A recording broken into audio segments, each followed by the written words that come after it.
যে যাওয়ার সে তো চলেই গিয়েছে, একদিন সবাইকেই মরতে হবে। এই পাগল বাচ্চারা প্রতিদিন কবরে এসে ডিস্টার্ব করে। হ্যাঁ, দিনটা 24 ঘন্টায় কবরে এসে বসে থাকে আর মানুষের কবরের সঙ্গে উল্টাপাল্টা কথা বলে। হ্যাঁ হ্যাঁ, কি?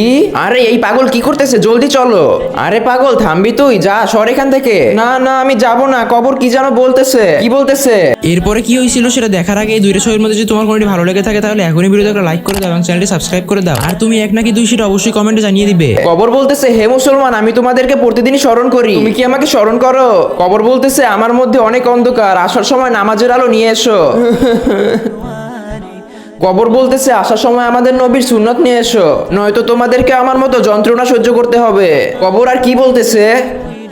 কবর আরো বলতেছে, এখানে আসার সময় ঈমান আর আমল নিয়ে এসো, কারণ এখানে আমলের হিসাব নেওয়া হবে ঈমানের নয়, আর কালকে ঈমানের হিসাব নেওয়া হবে আমলের নয়। আর এগুলো সব কবর বলতেছে, আমি না, কারণ একদিন সবাইকেই মরতে হবে।